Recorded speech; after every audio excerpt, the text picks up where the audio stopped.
Attention, le champ de mine. 3 candidats. Odile, technicienne de sécurité sociale, est qualifiée. Florent aussi, 25 ans Florent, il prépare des concours administratifs. Il est sélectionné. Emmanuel mène la course, responsable marketing. Nous avons ces 4 thèmes. Bien préparés, j'adore les thèmes que préparent les rédacteurs de Questions pour un champion. 40 secondes au chronomètre, 4 bonnes réponses, c'est ce qu'il faut faire. Le piment, et le piment en cuisine. Les hymnes nationaux. Les films primés à la Mostra de Venise. Le 72e Festival international du film de Venise débute aujourd'hui et s'achèvera le 12 septembre. La Mostra de Venise et le thème mystère, vous le découvrez en exclusivité sur Twitter. Hashtag QPUC. Vous nous dites un petit mot sur le match de ce soir. Regardez les regards des 3 candidats, vraiment braqués sur ces 4 questionnaires. Que dit Emmanuel? Je vais choisir les hymnes nationaux, Julien. Ouais. Hymnes nationaux.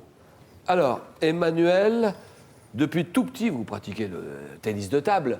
Oui, il y a eu une interruption, mais effectivement, depuis tout petit. Mais qu'est-ce que vous aimez tant dans ce sport? C'est très ludique. En plus, on n'est pas tributaire de la météo, on est à l'intérieur toute l'année. Ça c'est vrai, oui.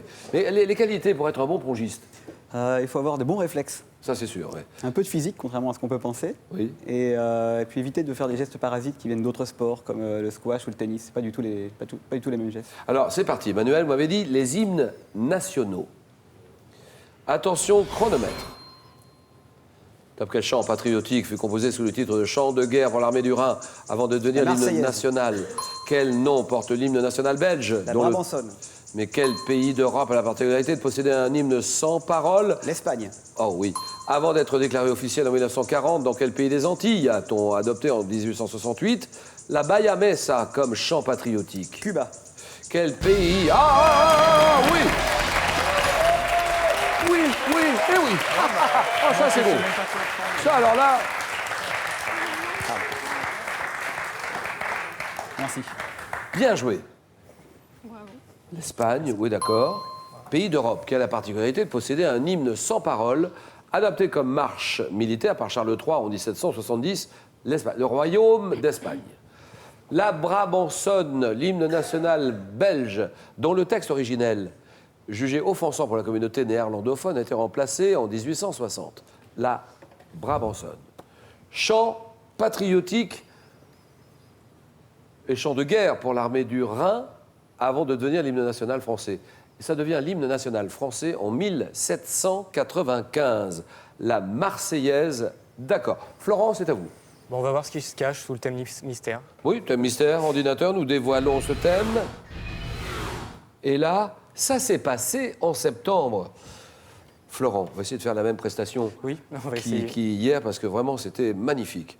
Donc, Florent, qu'est-ce qu'on peut dire? Vous préparez des concours administratifs? C'est ça. Pour la fonction publique. La fonction publique, mais qu'est-ce que vous aimeriez bien?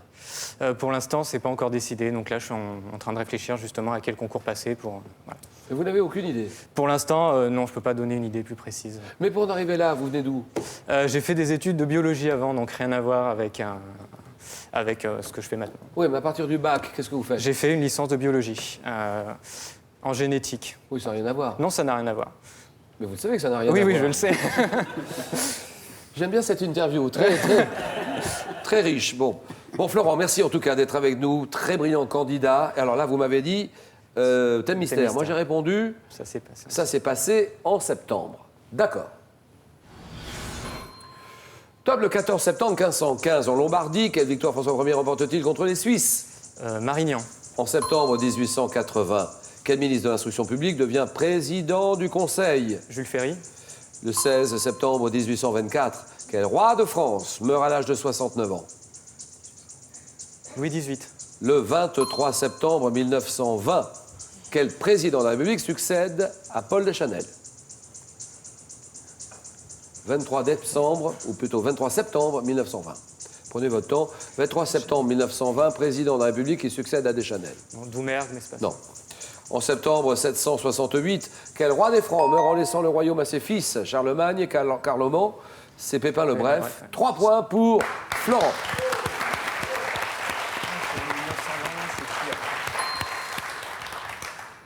1920, 23 septembre 1920. Il succède à Deschanel, c'est Millerand, Alexandre Millerand. 3 points. Que dit Odile? Odile, elle dit que ça va être difficile.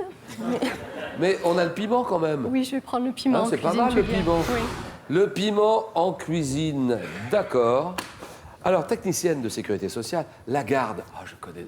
Beau département, hein. Très beau. Ah ouais, non, Toulon, bien sûr. Qu'est-ce qu'on peut visiter là-bas? C'est sur le littoral varois, là, hein, Lagarde. Alors la Garde, oui, on a une petite plage sur le littoral qui s'appelle l'Anse-Magot, Oui. où on peut faire un sentier sous-marin avec palme, masque, tuba. Oui. Ensuite, Saint-Peyre aussi. Saint-Peyre, juste à côté, voilà, plus pour les plongeurs, parce que c'est des petites Ça, criques. c'est magnifique, oui, oui. Voilà. Plein de choses à voir chez vous.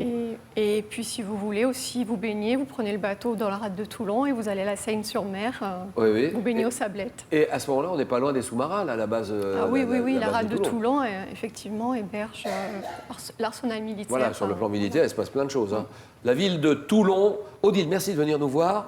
Et vous m'avez dit le piment. Piment en cuisine. Top, quel saucisson espagnol de mi-sec doit sa coloration rouge. Chorizo. Quel piment utilisé dans la cuisine basque est le seul piment fort à ne pas piment provenir d'un pays d'Espelette. chaud? Quel mot composé issu du swahili désigne un piment rouge très fort? Le pili-pili. Quel piment mexicain utilisé dans les sauces, les plats de poisson, les marinades, considéré comme le plus fort de tous les piments? Le piment de Cayenne. Non. Comment appelle-t-on l'entrée mexicaine préparée à base de purée d'avocat, citron, piment? Le guacamole. Quel piment rouge extrêmement fort tire son nom de la ville de Guyane, dont il est Le originaire? piment de Cayenne. Quelle sauce de la cuisine américaine à base de piment rouge macéré dans du vinaigre d'alcool est généralement vendue dans de petites bouteilles? C'est le Le Tabasco. Oui, c'est ça, vous l'aviez. C'est bien, 3 points pour Odile.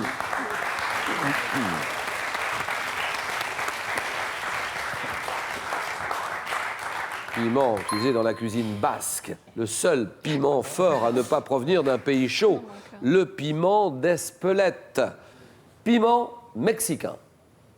Utilisé dans les sauces, les plats de poisson, les marinades. Considéré comme le plus fort de tous Piment les oiseau piments. C'est le Piment piment oiseau. habanero. Ah ouais. Le piment habanero. Odile est à 3. Florent est à 3, score à 0 tous les deux. Et ceci.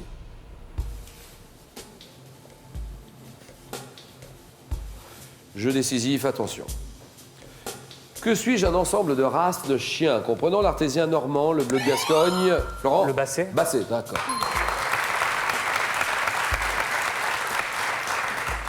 Un 0, ceci.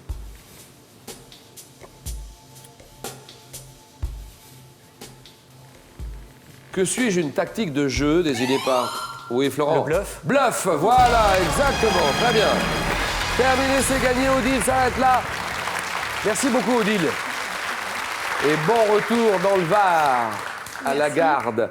Pour terminer, c'est 12 000 € que je vous propose de gagner. 12 000 €, vous n'avez que quelques minutes pour jouer. Et comment appelle-t-on une collection de plantes séchées conservées dans un album? C'est un herbier, ça c'est la réponse 1, l'herbier. Réponse 2, almanach. À vous de jouer sur le 32 43. Et par SMS, vous tapez 1 ou 2 au 7 10 20. Tirage au sort parmi les bonnes réponses. Florent est en finale. Il va jouer pour une deuxième victoire. Emmanuel est en finale. Le match, le choc, le jeu